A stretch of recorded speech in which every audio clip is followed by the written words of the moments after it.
Cleveland, Ohio, 1863.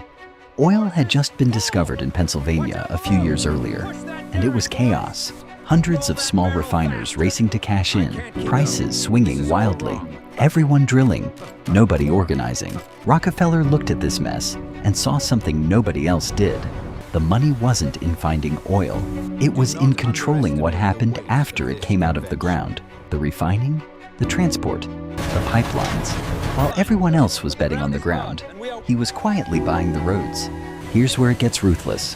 Rockefeller went to the railroads, the only way to move oil long distance, and made a deal nobody else could get: massive secret discounts in exchange for guaranteeing them steady shipments. Then it got worse for his competitors. He didn't just get a discount for himself, he got a cut of what his competitors paid to ship their oil. It was called a drawback. So every time a rival refiner shipped a barrel of oil, some of that money ended up in Rockefeller's pocket. He was profiting off the companies trying to beat him. Within a few years, most of his competitors in Cleveland had two choices: sell to Rockefeller or go bankrupt trying to compete with a man who got paid even when they shipped oil.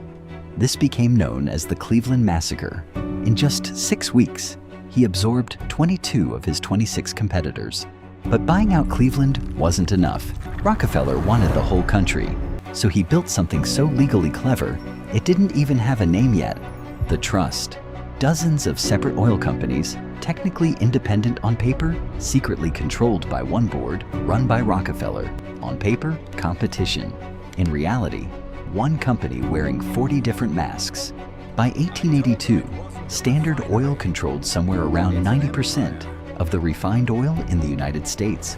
Not most of it, nearly all of it. And here's the part that should make you uncomfortable. Because he controlled that much of the supply, he could set the price of oil essentially for the entire country. Every household using kerosene to light their homes, every one of them was paying a price Rockefeller decided on. And this is the exact strategy, the trust, that a bunch of modern billionaires quietly still use.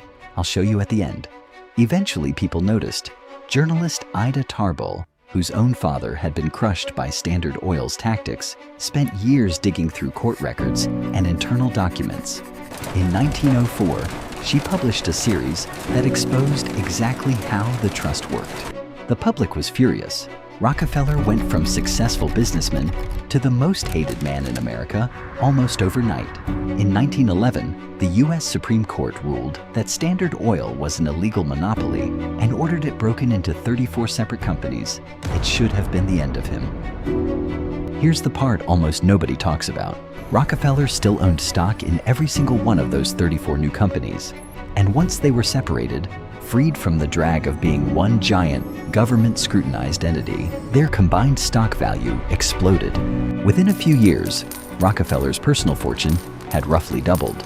Some of those 34 companies are names you still recognize today: ExxonMobil, Chevron, Amoco, Marathon. The breakup that was supposed to punish him basically diversified his portfolio for free. So if breaking up his company made him richer, why did the government even bother? Stick around, because the answer changes how you'll see every antitrust case happening right now. Remember that blueprint I mentioned at the start? Control the choke point, not just the product. Rockefeller didn't need to own oil wells. He owned the pipelines and railroads oil had to pass through. Whoever controls the bottleneck controls the market.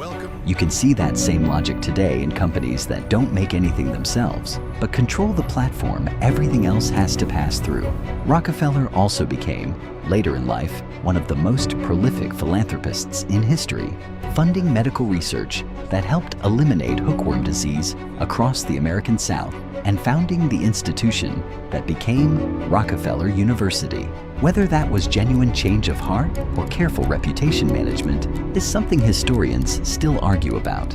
By the time he died in 1937, John D. Rockefeller was worth roughly 1.5% of the entire U.S. economy. Adjusted for today, most historians estimate that would make him worth somewhere north of $400 billion, possibly the richest person who has ever lived. He started with little money, raised by a mother who held the family together, while his father, widely described as a con man, spent years away. He never drilled a single well, he never found a drop of oil, Many historians argue he understood something others missed, that controlling transportation and refining mattered more than owning the oil fields. Even after the US government broke up Standard Oil, the business model it pioneered continued to shape the industry. And here's the part that should really worry you. Rockefeller wasn't even the most ruthless one. There's another name from this same era who took it even further. I'll get into that one next.